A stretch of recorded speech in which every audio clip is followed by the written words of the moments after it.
Halo guys, selamat berjumpa lagi. Hari ini hari Rabu ya, tanggal 24 Mei 2023. Ya, sebenarnya sih udah nyaris tanggal 25 Mei ya. Karena ini udah lumayan tengah malam juga. Dan seperti biasa gue pengen sharing aja dan update sedikit mengenai pencapaian portofolio gue sampai saat ini. Ya, dan lumayan lama juga ya, terakhir waktu gue update kemarin terakhir itu tanggal 1 Mei, udah sekitar 3 mingguan. Jadi ada beberapa perubahan yang akan gue coba uh, sharing di video ini. Oke, langsung aja.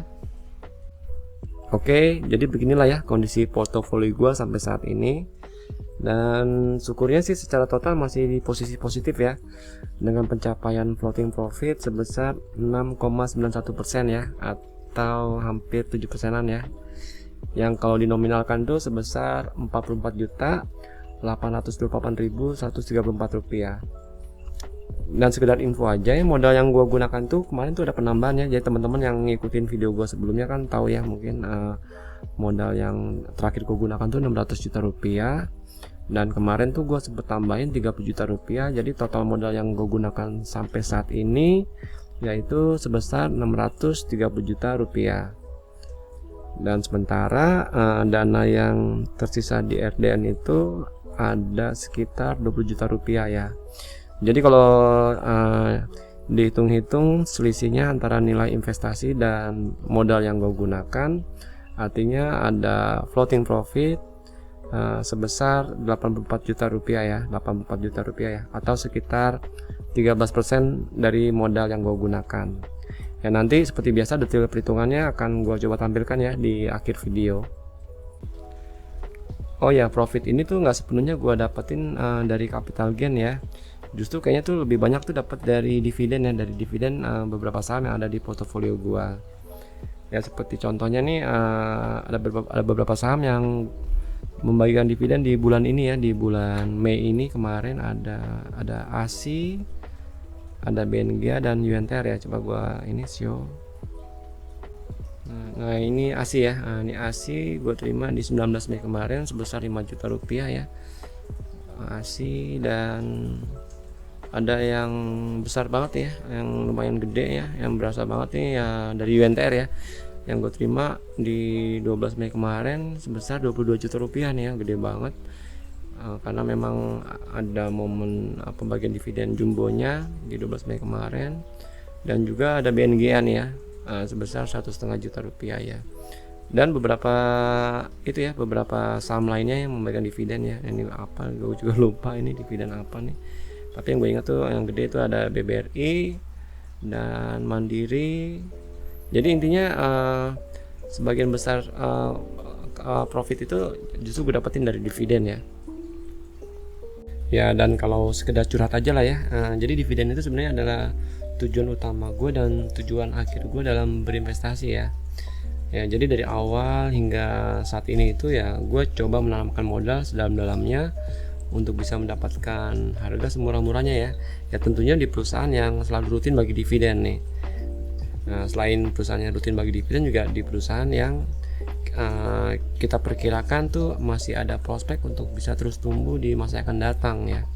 Ya, supaya nanti dividen yang kita dapatkan dari tahun ke tahunnya itu ya semakin besar nilainya itu ya. Ya, jadi nanti pada akhirnya tuh harapan gue ya gue bisa mendapatkan dividen sebagai income pasif gue tuh di masa yang akan datang gitu. Ya lumayan kan ya, seandainya contohnya nih ya, contohnya saat ini gue dapat dividen dari Bank BBRI ya. Di tahun ini gue kemarin tuh dapat kalau nggak salah tuh sekitar 5 sampai 5,5% ya. Karena lumayan gede juga kemarin itunya labanya. Ya nanti kalau seandainya BBRI masih terus tumbuh kan di masa yang akan datang gitu, di tahun-tahun ke depan, ya nggak menutup kemungkinan ya dengan labanya yang selalu naik.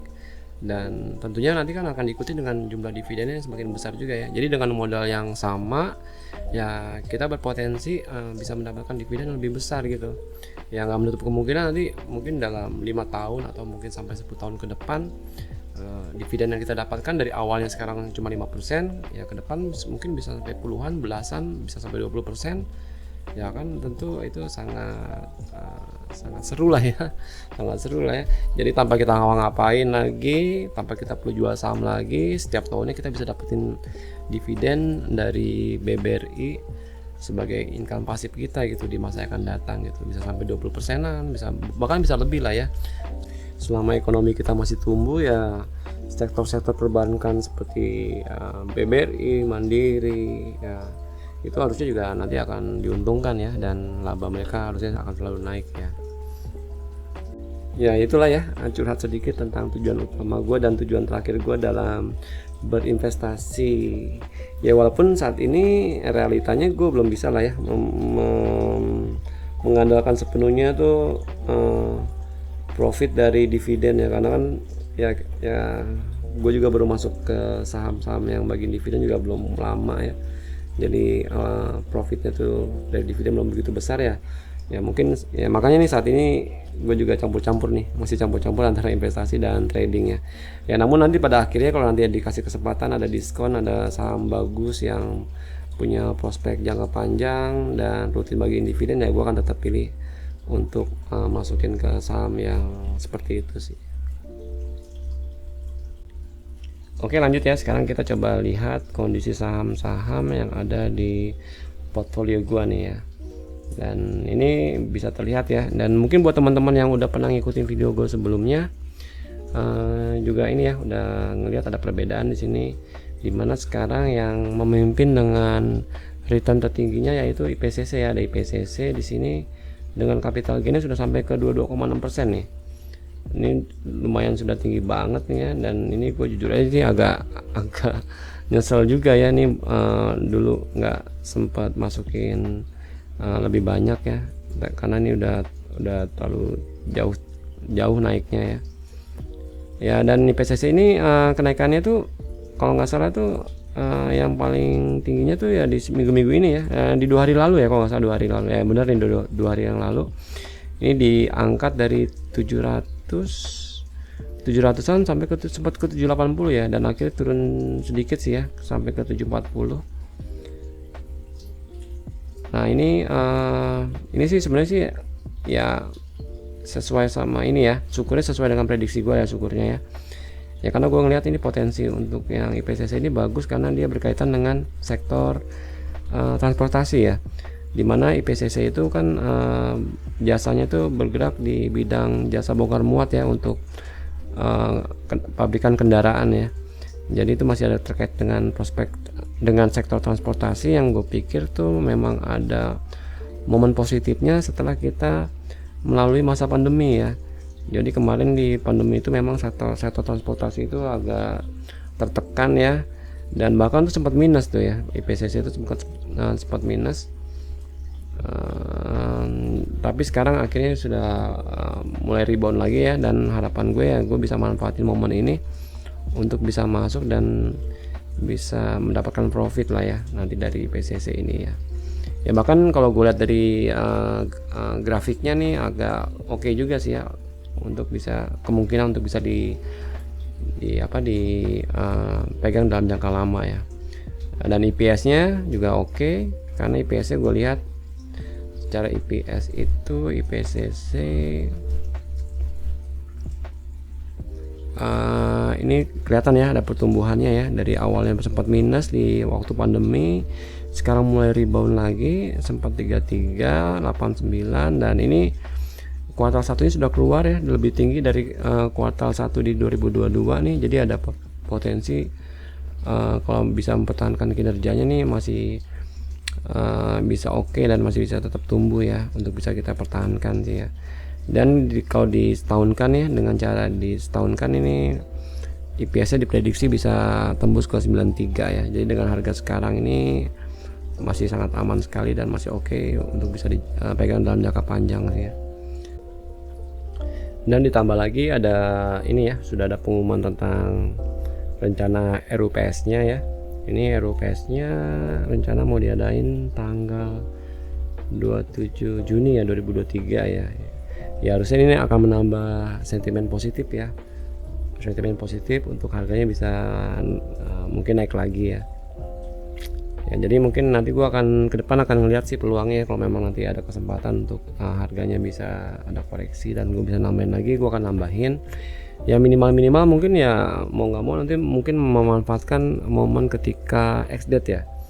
Ketika ex-date setelah dia membagikan dividen ya mungkin gua akan masuk di situ ya, biar nanti lebih optimal lagi.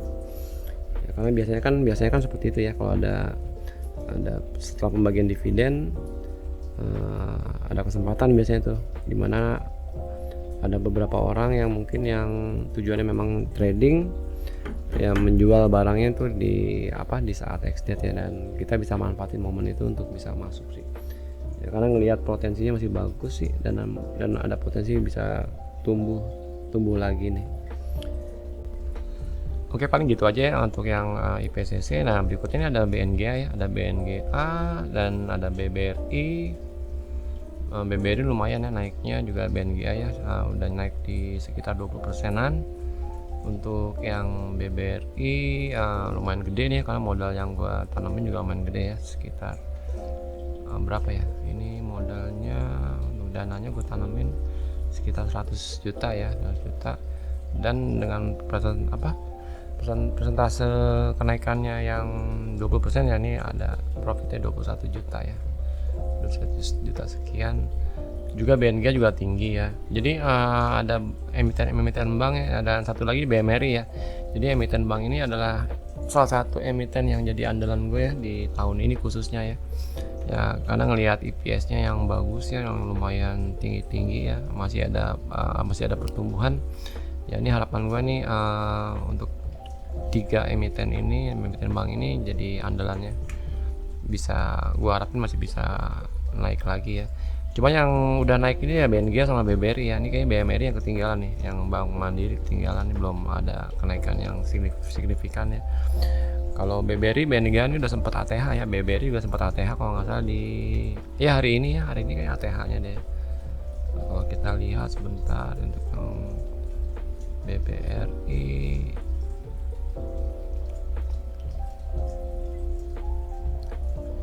ini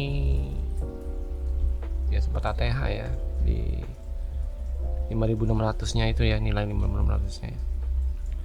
BNG juga lumayan naik tinggi ya, dan itu jujur aja untuk BNG itu agak di atas ekspektasi gue ya, karena kan sebelumnya kan dia ada pembagian dividen ya, dan di pembagian dividen tuh ketika ex-date tuh dia ARB ya, dan di saat ARB itu gue sempat masukin juga ya, nambahin untuk nilainya.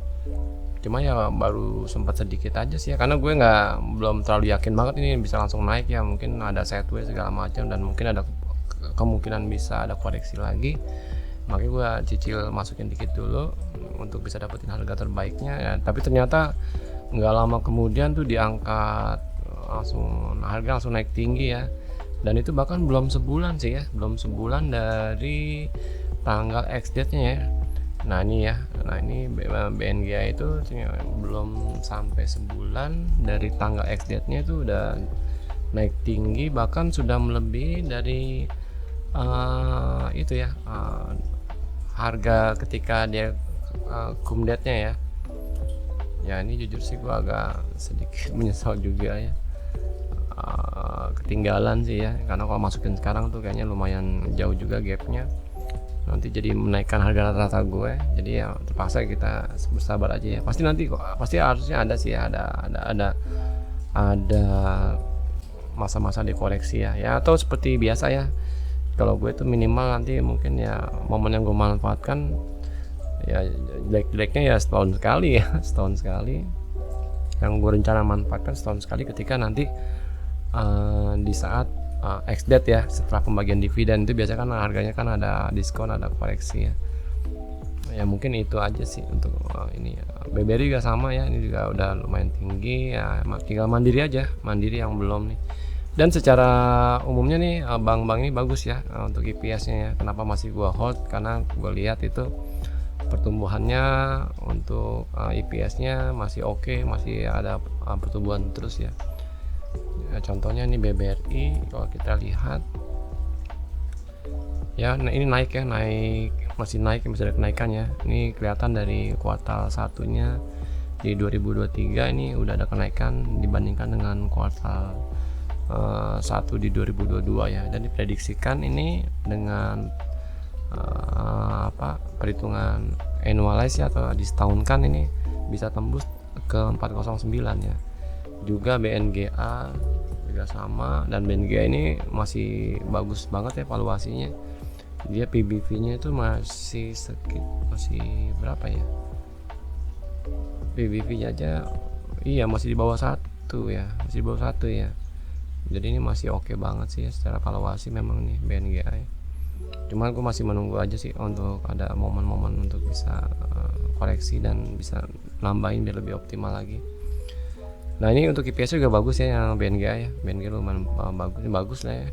Ini bahkan naik sekian persen ini diprediksikan untuk EPS finalnya, karena udah kelihatan ya dari EPS kuartal satunya itu udah ada kenaikan lumayan tinggi ya dibandingkan dengan EPS kuartal 1 di tahun 2022. Juga BMRI juga sama ya. Jadi ketiga bank ini, emiten bank ini jadi andalan gue sih ya, yang akan gue coba keep dalam waktu yang cukup lama lah ya. Nanti harus sambil tetap monitor terus pertumbuhannya ya. Ya tapi sesuai dengan historinya kita bisa tahu sendiri ya, untuk bank-bank ini biasanya selalu tumbuh ya selama nggak ada kondisi yang spesial lah ya. Yang harusnya nih kalau keadaan ekonomi kita masih bagus-bagus aja, harusnya bank ini akan tetap bagus. Jadi ini adalah salah satu sektor yang akan gue andalkan untuk gue pegang dalam jangka panjang sih untuk bank. Oke, BNGA udah, BBRI-nya lumayan, dan gue sudah dapatkan dividen ya dari BBRI. BMRI juga sama, BNGA juga sama. Nah ini ada ASI ya. Untuk ASI juga sama ya, kemarin juga habis pembagian dividen dan akhirnya gue nambahin lagi untuk jumlah lotnya, karena gue sangat percaya ini ASI ini masih sangat bisa rebound lagi ya, dari kemarin sempat turun kan tuh ASI ya. Tapi kalau ngelihat dari pertumbuhan EPS-nya dan laporan keuangannya itu masih sangat oke ya. Dan ini bahkan laporan keuangannya di kuartal 1 2023 udah keluar nih ya. Dan diprediksikan ini meningkat ya sampai ke 861 ya untuk EPS finalnya ya, kalau kita dengan cara disetahunkan ya atau di annualize. Jadi dengan harga sekarang tuh masih oke, dan harusnya nih masih ada prospek untuk tumbuh terus ya. Apalagi ada ini ya, ada sentimen positif ya dari dividen anak perusahaannya yang baru aja dibagikannya, dan kemungkinan itu akan mempengaruhi laporan kuartal keduanya ya, karena kan dividen Yuantar kemarin kan lumayan jumbo ya. Jadi kalau nggak salah tuh, kalau gue baca di berita kan secara dividen nanti Asia akan mendapatkan sekitar 13, sekian triliun ya. Jadi itu udah pemasukan yang jelas yang akan masuk ke dalam laporan keuangan dia di kuartal 2 ya. Harusnya sih di laporan kuartal kedua ya harusnya ya. Nanti jadi ini jadi mungkin diprediksikan ini akan bagus nih di laporan kuartal keduanya. Jadi prospeknya masyarakat bagus lah. Itu untuk ASI ya. Oke, dan selanjutnya ada IPCM ya, atau Jasa Armada Indonesia Tbk ya, yang merupakan anak perusahaan dari PT Pelindo ya. Ya ini secara industri dan sub industri ini sama ya dengan IPCC ya. Dia industrinya ada di operator infrastruktur transportasi, sementara sub industrinya ada di operator pelabuhan ya. Jadi sama dengan IPCC yang tadi, cuman mungkin fokus usahanya agak berbeda ya. Ini karena yang tadi IPCC kan lebih ke ini ya, ke bongkar muat untuk kendaraan pabrikan ya. Jadi lebih fokus ke bongkar muat kendaraan pabrikan. Nah, ini IPCM ini lebih umum ya nih, karena dia tuh beberapa jasa yang terkait di pelabuhan ya, seperti layanan pemanduan dan penundaan kapal, terus jasa penyelenggaraan dan pengusahaan jasa kapal untuk penumpang dan barang ya. Pokoknya semua kegiatan yang terkait jasa di pelabuhan ya. Dan gue sebenarnya itu belum lama ya beli IPCM ini ya. Kalau nggak salah tuh oh ya benar di bulan Mei ini kok, ini belum lama nih, kemarin. Ya sekali lagi sama sih ya untuk alasannya ya, karena ini terkait dengan pelabuhan yang berkaitan juga dengan transportasi ya. Gue ngeliat ini harusnya di sektor ini nih akan ada pertumbuhan ya, ada sekali lagi dari apa, masa-masa pandemi yang udah kita lewati ya. Jadi orang-orang tuh mobilitasnya udah lebih tinggi. Harusnya nih IPCM nih yang awalnya coba kita lihat ya yang di RTI-nya ya, apakah ini IPCM. Iya bener ya, ini sempat menurun ya di 2020 sama ya. Nah ini udah mulai rebound lagi di 2021, 26, 29 ya. Makanya gue lihat ini prospeknya lumayan oke, udah bagus ya, dan sesuai dengan prediksi gue nih. Laporan keuangan kuartal 1 juga udah keluar ya, di tahun 2023 udah keluar, dan itu lebih tinggi dari kuartal 1 di 2022 ya. Jadi secara IPS sudah membuktikan ya, ini ada prospek yang bagus ya. Dan syukurnya setelah gue beli ya nggak lama langsung naik ya, itu naik sekian persen ya. Biasanya kan agak nunggu lama nih, yang ini IPCM lumayan cepet nih ya, naik, dan sekarang ada di profit 5% ya, padahal baru beli seminggu yang lalu ya. Dan ini ya akan gue ini ya, kemungkinan akan gue pegang dalam jangka yang lumayan, yang lama lah ya, sambil tetap monitor kinerjanya gitu ya. Jangan lupa tetap kita monitor kinerjanya, walaupun nanti sektornya ada prospek, tapi kalau perusahaannya nggak bagus dalam mengelola bisnisnya kan percuma juga ya. Jadi kita mesti tetap monitor nanti setiap laporan keuangannya keluar. Oke, dan berikutnya ada ADMF ya, nih PT Adira atau perusahaan leasing atau pembiayaan ya, yang pembiayaan kendaraan bermotor. Dan sekali lagi ini sama lah ya alasannya kenapa gue masuk sini, karena gue ngelihat prospek ke depan tuh untuk transportasi akan ada pertumbuhan ya, setelah kita melalui masa-masa pandemi kemarin. Ya mungkin orang yang dulu cita-citanya mau beli kendaraan atau mungkin memperbarui kendaraan ya, sekarang mungkin saatnya nih, harusnya banyak yang mewujudkan cita-citanya ya, dari setelah masa-masa pandemi kemarin ya. Sekarang kan mobilitasnya udah makin tinggi ya. Jadi secara IPS pun laporan keuangan itu bagus ya. Jadi rata-rata sih semua yang ada di portofolio ini secara IPS sih udah ini ya, harusnya udah bagus semua, dan cara harga tuh cukup wajar ya menurut gue, makanya gue masuk. Untuk ADMF coba kita cek ya, ADMF kita lihat IPS-nya tuh kayaknya tumbuh terus deh nih. Sekitar titiknya oke. Ya bener ya nih, tumbuh lumayan tinggi ya, dari sempat 2020 nggak tahu deh, ini kayaknya ini nggak kelihatan ya, untuk histori sebelumnya nggak kelihatan ya apakah dia sempat anjlok. Tapi ini secara year to year nya nih tumbuh terus ya, dari 1026, 1213, 1600, dan diprediksikan nih dengan disetahunkan nih bisa tembus lagi ke 1668 ya. Nah, tapi kalau ngeliat dari kuartal satunya sih ini lumayan tinggi, maksudnya udah lumayan tumbuh ya. Jadi ini kalau kita berandai-andai ini bisa aja nanti ini mungkin kuartal keduanya ini bisa lebih tinggi lagi, dan akhirnya nanti IPS finalnya itu mungkin bisa lebih bagus lagi dari prediksinya ya. Ya makanya kenapa gue masuk sini. Dan secara historinya untuk pembagian dividennya itu nggak pernah absen ya, ini bagi dividen terus ya, dengan yield yang konsisten ya, 50% ya. Maksudnya DPR-nya 50%, jadi kita bisa prediksikan nih kira-kira berapa nih kita bisa dapat dividen. Dan setelah gue hitung sih lumayan wajar ya, bagus ya itu untuk potensi mendapatkan dividen di tahun berikutnya. Jadi untuk harga sahamnya nih harusnya ada prospek untuk bisa naik, sambil tetap ya kita monitor nanti untuk laporan kinerjanya lewat laporan keuangannya di kuartal kedua.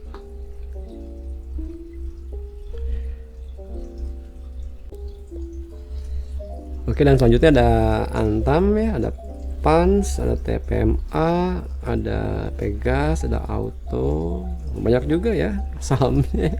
Ya sebenarnya sih ini jumlah sahamnya ini menurut gua sih udah masih terlalu banyak ya nih. Ya nanti suatu waktu kalau gua udah bisa screening yang mana yang paling bagus ya mungkin akan gue fokuskan aja ya untuk mungkin maksimal 10 saham aja lah ya. Ini ada berapa ya? 1 2 3 4 5 6 7 8 9 10 12 13 14 saham ya, mungkin maksimal tuh 10 ya. Biar nanti kita bisa mengoptimalkan returnnya. Tapi ada keuntungan juga sih kalau saham kita banyak ya, tapi ya dengan catatan tetap kita analisa ya sebelum kita masuk ya. Jadi kalau memang saham kita banyak ya kan bagusnya nanti kan ada waktunya ya, bisa ganti-gantian ya. Oh yang ini naik nih, pas yang ini naik nanti kita bisa take profit. Kalau memang tujuannya trading, kita take profit, nanti kita masukkan ke saham yang paling rendah gitu returnnya ya. Jadi harusnya sih bisa akan selalu optimal sih ya. Ya cuman mungkin ya capeknya itu untuk maintainnya gini sih ya. Oke, ini Antam ya. Nah, untuk Antam sih gue sebenarnya sih jujur ya, agak merem aja sih ya, karena sempet sih gue lihat tuh untuk kinerjanya itu cukup bagus sih Antam ya. Cuman kemarin kan sempet turun itu gara-gara itu ya, mungkin harga emas itu lagi turun ya. Sementara gue yakin banget kalau harga emas itu ya ada naik ada turunnya ya. Jadi ya ketika gue ambil tuh ya ini sih sederhana aja, pasti nanti akan ada naiknya, dan kebetulan nih langsung naik ya. Kebetulan langsung naik ya, dan gua akan ngeliat apakah ini gimana prospeknya, apakah cuma mau trading aja gua take profit. Bisa aja sih gua take profit ya untuk Antam ya, karena kan gue yakin nih Antam nih pasti ada masa naik ada masa turunnya ya. Jadi mungkin nih kalau memang naik tinggi gua bisa take profit dulu, dan nanti tinggal nunggu kapan dia turunnya lagi sih Antam ya. Tapi Antam untuk jangka panjang juga oke ya Antam ya. Jadi teman-teman yang mungkin berniat untuk megang jangka panjang juga ini harusnya oke Antam ya, karena selain emas juga dia kalau nggak salah juga ada di nikel ya. Nanti bisa silakan dianalisa lagi. Dan berikutnya untuk Pans ya. Pans ini ya, ini sebenarnya sih gue udah pernah beli dan pernah keluar ya, karena tuh waktu itu laporan Q1 nya tuh agak kurang bagus ya. Laporan Q1 nya sebentar kita cek. Laporan Q1 nya Pans kurang bagus, dan akhirnya gue keluar dulu. Kalau nggak salah sih sempat ini ya, sempat minus sedikit ya, kecil ya, tapi nggak begitu banyak sih Pans waktu gue keluar ya. Nggak terlalu banyak lah ya, tapi ada minusnya juga. Tapi gue pikir gue keluar dulu deh, karena takutnya ini ada sentimen negatif ya. Ya ini ya lumayan jauh juga soalnya turunnya ya. Dan akhirnya nih ketika gue ngelihat ini kayaknya udah lumayan di bottom, dan gue akhirnya masuk lagi ya, karena pengen manfaatin aja momen pembagian dividennya ya. Karena harusnya secara jadwal nih di sekitar bulan tujuan lah ya, sampai atau bulan 8 ya. Jadi biar nggak terlalu mepet ya, harusnya mungkin karena prediksi gue ini di bottom ya, gue masuk sekarang ya. Dan syukurnya ini masih ya turun naik sih. Ini sempat galau juga nih harganya nih, tapi lumayan bertahan, nggak terlalu turun, dan ini malah nih hari ini positif ya. Itu Pans ya. Jadi mungkin Pans ini akan gue coba keep sambil tetap ngelihat pergerakan harga sahamnya ya. Tapi kemungkinan bisa jadi ini gue akan ambil momen pembagian dividennya aja ya, sambil monitor juga laporan Q2 nya. Tapi laporan Q2 nya sih menurut gue sih ada prospek juga bisa naik ya, karena menurut gue tuh Q1 itu bukan patokan juga sih. Kalau kinerja perusahaan itu bisa turun ya, bisa aja di Q1 nya memang turun, tapi nanti di Q2 nya dia bisa mengejar ya, itu ada kemungkinan juga. Apalagi aktivitas untuk investasi kita nih udah semakin bertambah ya peminatnya nih harusnya ya. Jadi itu mungkin jadi sentimen positif juga buat emiten broker ya, kayak Pans seperti ini. atau sekuritas Kepan sini. Oke, selanjutnya TPMA juga sama ya. TPMA juga gue ambil karena gue juga manfaatin momen dividennya ya, harusnya nggak lama lagi TPMA. Dan gue lihat dari monitor dari laporan Q1 di 2023 juga masih oke ya ternyata ya. Jadi TPMA ini adalah emiten yang terkait batu bara ya, cuman dia tuh bagian pengangkutannya kalau nggak salah deh, bagian pengangkutannya, jadi nggak terkait langsung dengan harga batu bara sih harusnya ya. Bahkan kalau dia cuman bergerak di bidang transportasinya seperti pengangkutan batu bara, harusnya dia tuh mungkin malah terkena dampak yang positif ya, ketika semua emiten batu bara coba menaikkan produksi batu baranya, ya kemungkinan TPMA itu juga malah mendapatkan dampak yang positif ya. Ya harapannya seperti itu sih ya. Ya tapi minimal sekali sih ya, kita mungkin dalam waktu dekat ya akan coba manfaatin momen dividennya sih, momen dividennya, karena nih nggak lama lagi nih akan ada, sebentar ya kita cek, gue lupa bener nggak ya cop actionnya, dividennya ya bener nih, udah keluar nih dividennya. Itu lumayan sih secara yieldnya ya. Nanti kemungkinan kalau yieldnya, karena dividennya 60 perak per lembar, kita hitung ya, 60 dibagi harga rata-rata yang gue punya berapa ya, 60 dibagi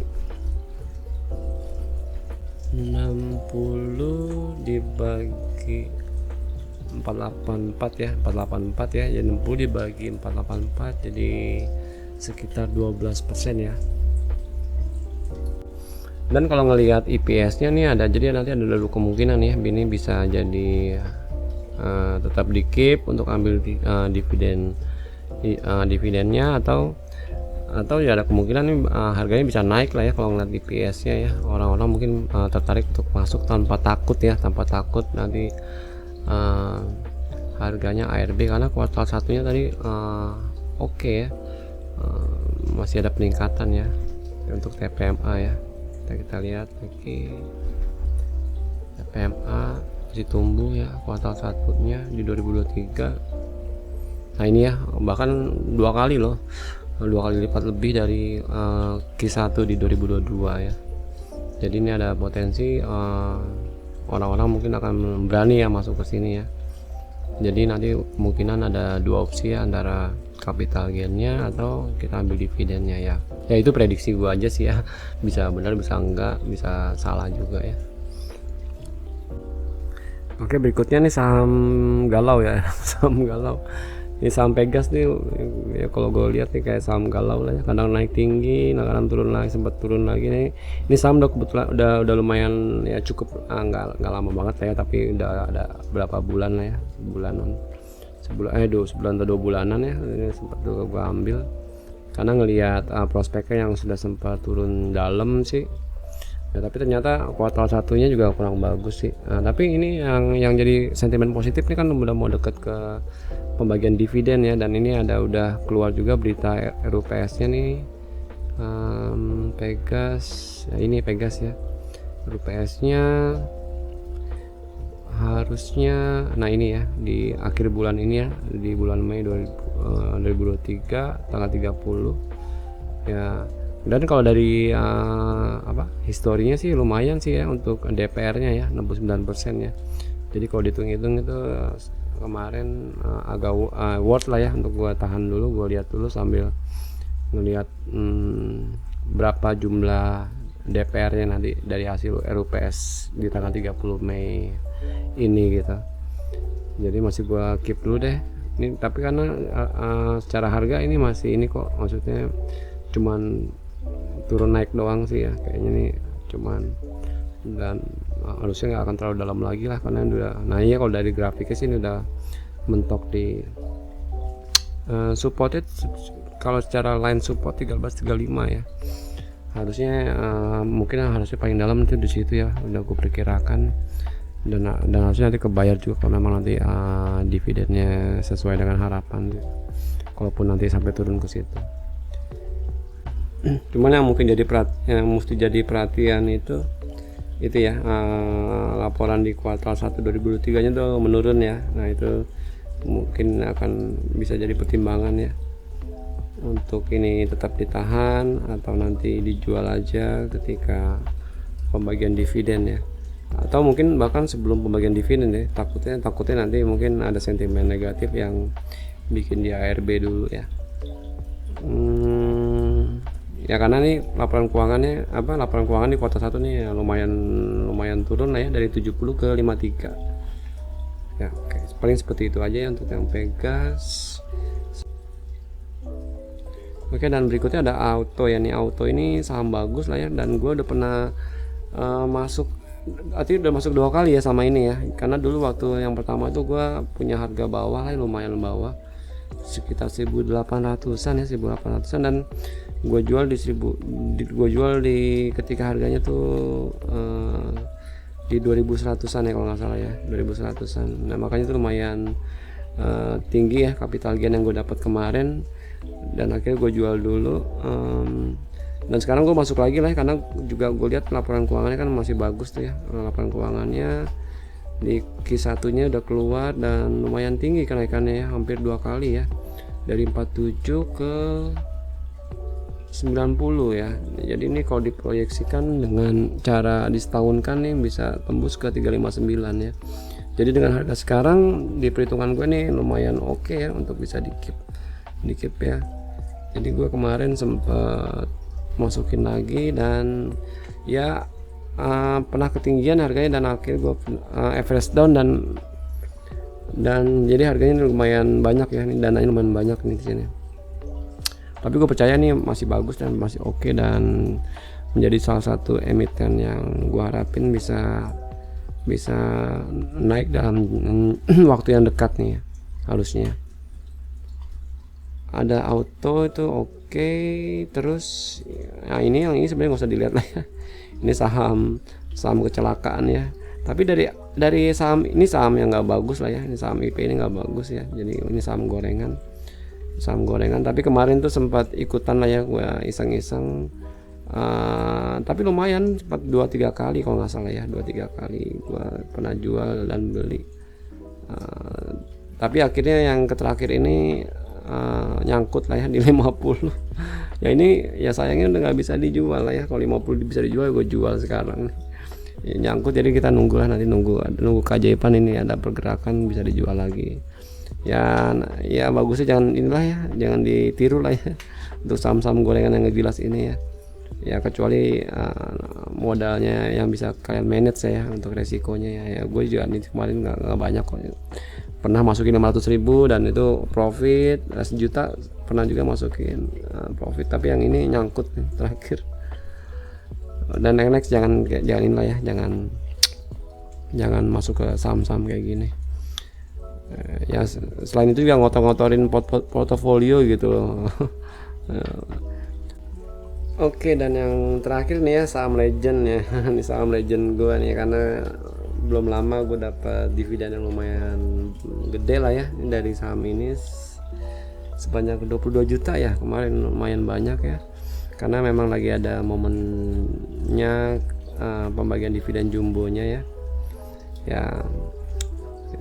Dulu awalnya ini ada di atas ya, dengan profit capital gain yang tertinggi ya, cuman sekarang nih lagi rebahan dulu dengan minus 4.500.000 ya. Ini 3% ya, karena modalnya lumayan besar ya gue taruh di sini ya. Bahkan ini kemarin tuh sempat minus 11 juta ya, ya cuma karena gue yakin aja ya kalau saham ini masih bagus dan masih oke untuk gue pertahankan. Malah sempat kemarin gue average down ya, ketika gue ngerasa ini udah lumayan rendah, gue average down sedikit, jadi dan finalnya ya sampai segini nilainya ya. Awalnya dulu kan 85 juta ya waktu pembagian dividen kemarin, 85 jutaan, sekitar 85 jutaan. Sekarang jadi 145 ya, karena gue yakin aja sih, masih yakin lah ya ini. Apalagi dikonfirmasi dengan laporan IPS nya ya yang masih oke ya. Mudah-mudahan benar-benaran terbukti, maksudnya mudah-mudahan benar-benaran terjadi lah ya sesuai harapan gue ya. Ini harapan lah ya, harapan ini sahamnya masih bisa survive dan bahkan bisa tumbuh ya. Jadi nggak terpengaruh dengan harga batu bara yang lagi turun gitu ya, karena sudah gue bahas ya di video sebelumnya. Buat teman-teman yang belum nonton silahkan nonton ya, untuk video pembahasan pandangan gue pribadi ya tentang tentang saham ini, silahkan ditonton. Harusnya jadi kesimpulannya saham ini harusnya masih oke untuk gue keep ya, sambil tetap monitor terus untuk laporan keuangannya sih ya. Intinya sih tinggal menunggu waktu lah ya, tinggal menunggu waktu aja sih. Dan seperti Warren Buffett bilang ya, bursa saham itu kan memang tempatnya orang yang kurang sabar mindahin duit ke orang yang lebih sabar ya. Jadi ya buat kita ini yang masih yakin dengan saham kita yang masih bagus ya, tinggal bersabar aja lah ya. Nanti pada waktunya pasti akan ada masa-masanya ini sahamnya diapresiasi ya sesuai dengan nilainya ya. Oke, paling ini aja ya yang bisa gue sharing, curhat-curhat gue pandangan gue ya, pandangan pribadi gue ya. Ya mudah-mudahan ya sedikit banyaknya nanti ada manfaat buat teman-teman semua. Dan sekali lagi ini bukan ajakan untuk membeli atau menjual sebuah saham ya. Buat teman-teman yang nanti mau memutuskan untuk membeli atau menjual saham ya, harus dan wajib ya, sekali lagi harus dan wajib kalian analisa lagi lebih dalam supaya kalian nggak akan mengalami kerugian ya. Ya karena apa yang gue sampaikan di sini bisa menjadi bias ya, karena gue menyampaikan ini kan dimana gue posisinya sudah mempunyai saham ini ya, jadi itu bisa menjadi bias, jadi subjektif ya. Buat teman-teman yang mau memutuskan untuk membeli atau menjual saham, silakan dianalisa lagi ya, lebih dalam lagi ya, karena semua apa yang gue sampaikan tuh bisa aja salah ya. Oke, paling itu aja ya, dan sampai ketemu lagi nanti di video berikutnya. Thank you.